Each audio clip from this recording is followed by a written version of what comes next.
My name is Betty. I'm 27 years old, and for as long as I can remember, I felt left out and unwanted in my family. It's been really hard, especially when I compare it to how my younger sister, Laura, has always been treated. She's 5 years younger than me, and our parents have always given her all their love and attention. They spoiled her, praised everything she did, and stood by her no matter what. If she had even a small problem, they would rush to help her and make things easier. But when it came to me, they hardly noticed my efforts or achievements. One day, our parents were getting ready to go to the park. My mom was busy packing and my dad was looking for his car keys. Laura, as usual, was full of energy and telling them to hurry up. I wanted to go too, so I walked over to my mom and quietly said, "I want to come along too."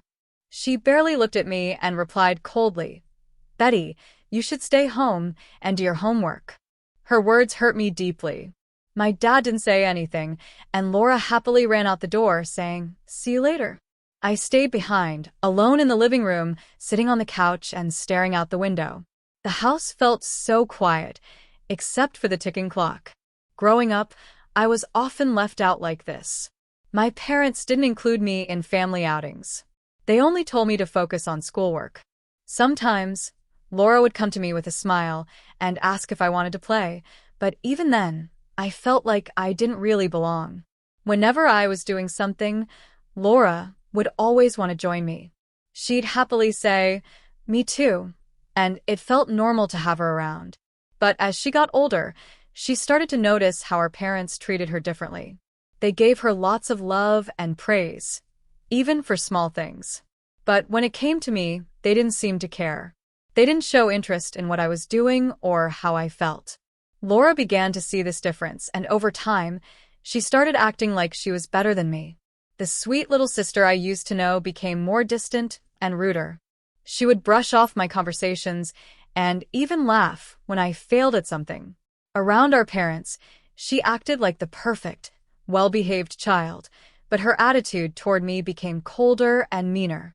I started to feel more and more alone, like I didn't belong in my own family. After I finished high school, I got a job as a waitress at a local restaurant. I was nervous at first, but slowly I got used to it and even started to enjoy it. Sadly, my family didn't see my job as something to be proud of. My mom would make hurtful comments like, "Is this the only job you can get?" She never really listened when I tried to share stories from work. Laura wasn't much better. She'd say things like, "Being a waitress is a respectable job," but I could tell she didn't really mean it. At family get-togethers, I often felt invisible. They acted like I wasn't even there. It hurt a lot, but deep down I still hoped they would notice me and care. When I was 21, I met Ryan through a friend. He seemed quiet and serious at first, but once we started talking more, I was drawn to how kind and caring he was. We became close very quickly, and soon we were dating. Spending time with him became the best part of my life.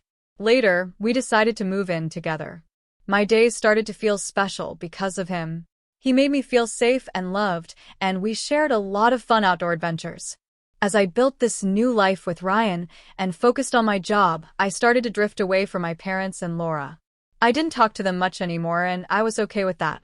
Spending time with Ryan gave me a break from all the pain and emotional neglect I had felt growing up. He made me feel safe and cared for, something I never felt at home. One day, after being away for a long time, I decided to go to a family gathering. It brought up a lot of feelings I had tried to push away for years. I chatted politely with some relatives I hadn't seen in a while, but I quickly noticed that my parents and Laura still acted like I wasn't there. Then, out of nowhere, Laura stood up and announced loudly, "I'm getting married." I was shocked. She had never told me, and I had heard it at the same time as everyone else. My parents hadn't said anything either. It felt like a punch to the chest. No one had thought I was important enough to tell. The room filled with excitement and conversations about Laura's wedding. Everyone was talking about it. I sat there quietly, smiling to keep up appearances, but inside, I felt incredibly lonely and left out. As the wedding planning started, I felt even more distant from them. Since I had moved out, no one told me anything about the plans. I wanted to be part of it, so I sent Laura a message. If there's anything I can help with, just let me know. She replied with just 2 cold words. It's okay. That short message made me feel even more unwanted. A few days later, I was surprised when Laura called me.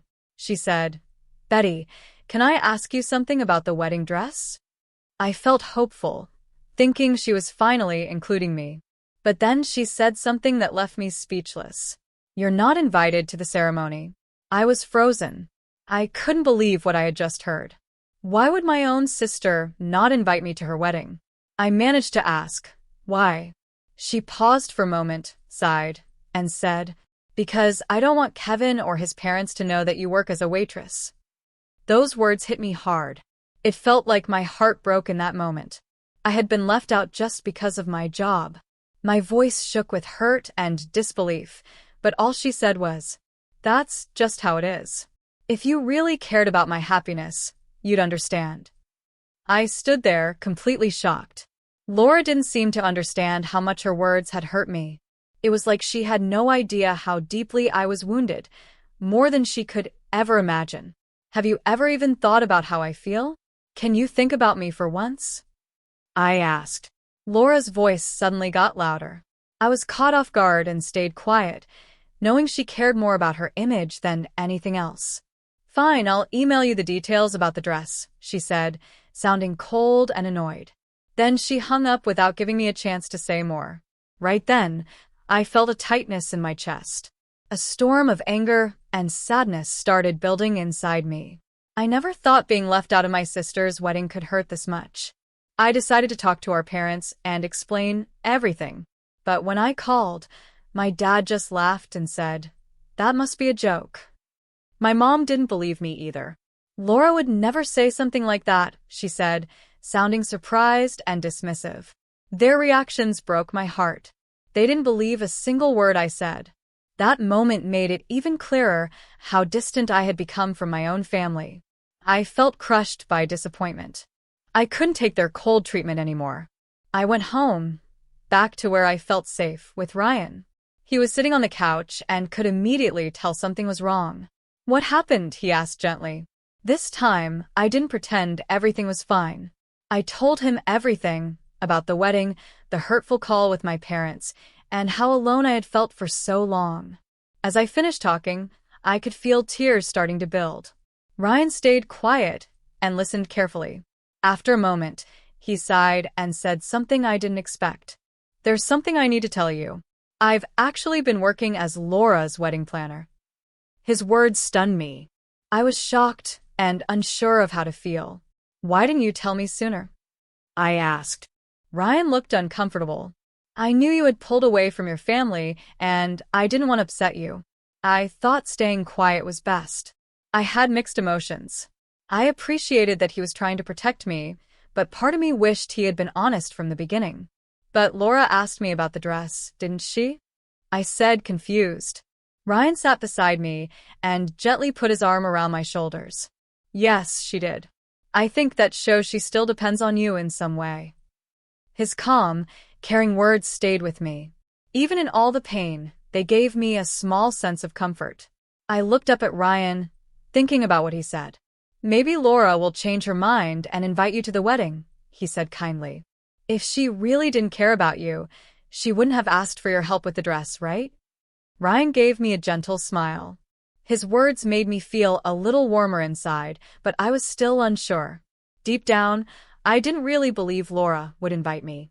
Ryan stayed close, quietly supporting me as I continued to deal with all my mixed-up emotions. Even though I felt hurt and left out, I kept working on Laura's wedding dress. I had so many feelings inside: sadness, frustration, and a strong sense of being excluded. But I stayed focused and did my best. Working on the dress was the only thing I felt I could do. A small part of me still hoped she might change her mind. I followed Laura's instructions carefully, making sure everything, from the fabric to the design, was just right. I wanted the dress to be perfect, but the wedding invitation never came. Then the day of the rehearsal dinner arrived. The place was beautifully decorated, full of friends and family.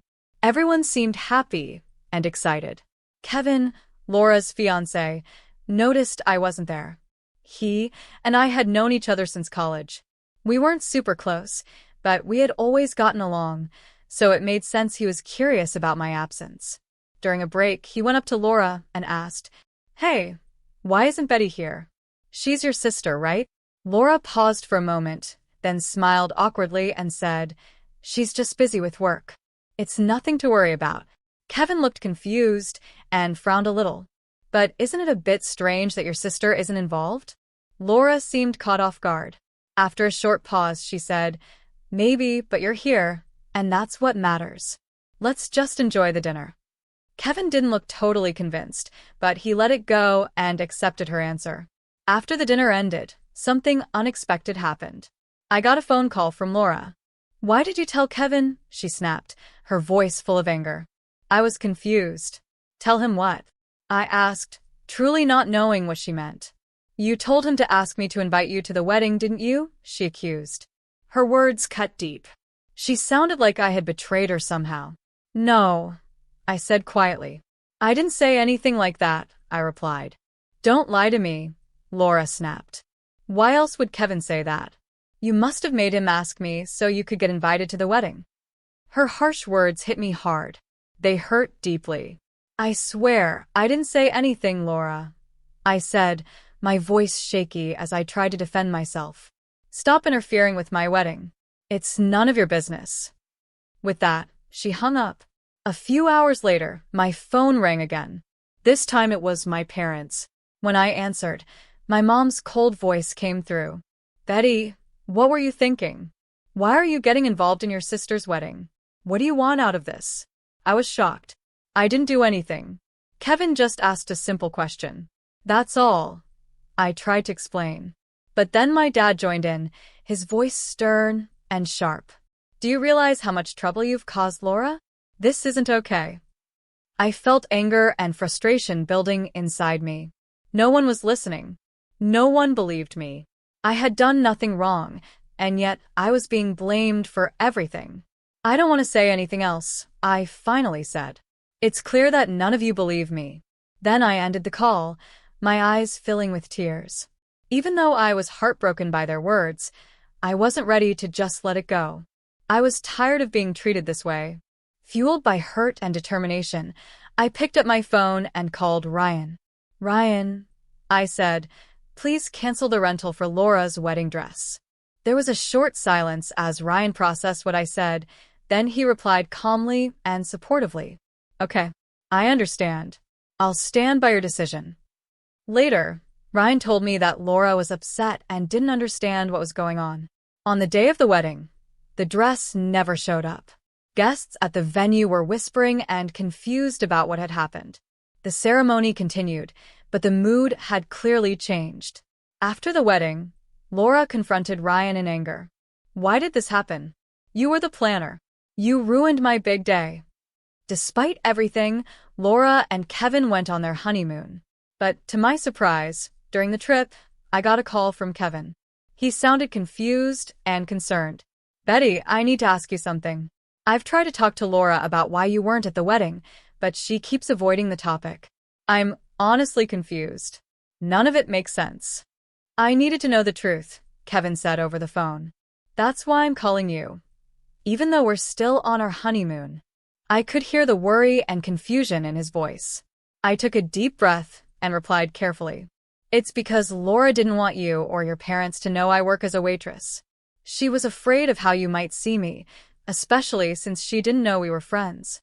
There was a long pause. Then Kevin said, sounding shocked, "I can't believe Laura would think like that."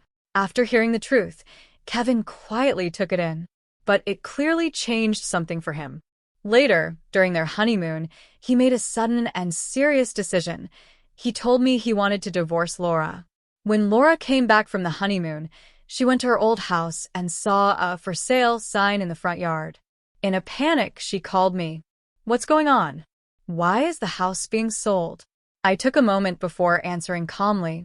"Our parents asked me to let you stay there, but now that you're married, I thought you didn't need it anymore. So, I put it up for sale." There was silence on the other end. Then, with a shaky voice, Laura said, I'm getting divorced. I was stunned. Divorced? But you were just on your honeymoon. Kevin's call from during their trip flashed through my mind. This is your fault, Laura said suddenly. Her words hit hard. I didn't know what to say. The pain in her voice was real. Kevin found out you weren't invited to the wedding because I didn't want him to know you're a waitress. You must have told him everything, didn't you? She was angry, really angry. I stood there silently, overwhelmed by everything. It's all your fault. With a shaky voice, I finally replied, Laura, I never meant to hurt you. But when Kevin asked, I couldn't lie. I didn't think he'd end the marriage over it. Don't make excuses, she shouted. You should take responsibility. Then she hung up. A few days later, my phone rang again. It was our parents. I sighed, already dreading what they'd say. When I picked up, my mother's cold voice came through. What happened to Laura is truly sad. You started all this by telling Kevin, didn't you? What kind of sister does that? My father added, you always do this. You never think about how your actions affect the family. What were you trying to prove? That you could hurt Laura? Their words made me so angry I could hardly speak. You're never going to believe me, I snapped. You act like I'm the only one to blame, but you don't understand anything. There was a short silence before my mother sighed and said, you really have no compassion for your family. I couldn't help but let out a cold, bitter laugh. Me? Lacking compassion? Have you ever shown me any compassion? I said. There was silence on the other end. Then I continued, my voice firm and cold. We're not even a real family. I don't care what happens to Laura anymore. With that, I hung up the phone, sure of one thing, I was done. I didn't want anything to do with Laura anymore. But Laura didn't stop. She began attacking me on social media, posting every day and blaming me for her divorce. Her posts got worse each time. Soon, she wasn't just blaming me. She was insulting our whole family and even some of our friends. Then one day, while I was at work, Laura stormed into the store. She saw me and started yelling right away, scaring everyone around. You ruined my life, she screamed, marching toward me. My coworkers froze in shock as she pointed at me and shouted, you caused my divorce by telling Kevin. Her voice echoed across the store. I tried to stay calm and said, Laura, please stop this. Not here. But she didn't stop. She kept yelling, making everyone around uncomfortable. I had no choice. I called security to handle it. Later, she showed up at my house. She pushed past me and started breaking things. I grabbed my phone and started recording her behavior. She didn't stop there. She filled my mailbox with angry letters and wrote hateful words on my front door. Every morning, I'd wake up to graffiti calling me things like traitor and worse sister. The letters became more intense, with lines like, you made me lose everything, and I will never forgive you. At first, I tried to ignore it, but neighbors started to notice and asked, are you okay? That woman outside your house, is she bothering you? It all became too much. I was exhausted and stressed out. I never thought Laura would go this far. Feeling like I had no other choice, I sat down with Ryan and we decided to take legal action. We contacted a lawyer and filed a case against her. Her actions, yelling in public, breaking into my home, sending threats, were clearly harassment and stalking. The evidence I had gathered was strong. It clearly showed all the ways Laura had harassed me. After several months, the court finally gave its decision. Laura was given a suspended sentence of 1 year, which meant she wouldn't go to jail unless she broke the rules.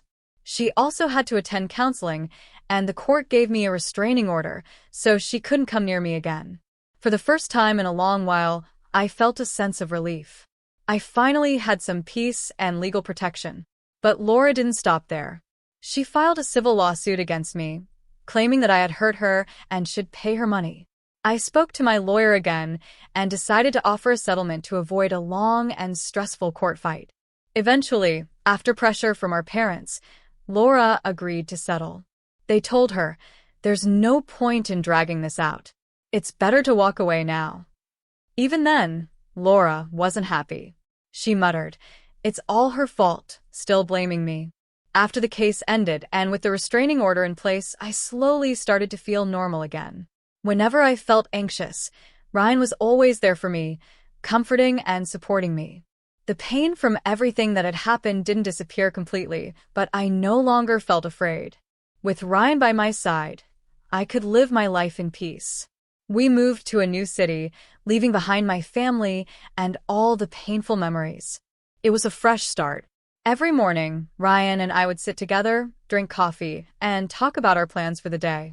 Those small, simple moments became the happiest part of my life.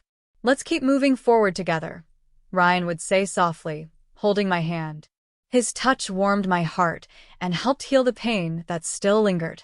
Though the past still left some shadows, I wasn't alone anymore. With Ryan beside me, I found the strength to face the future. I took a deep breath, looked ahead, and was ready to welcome whatever came next.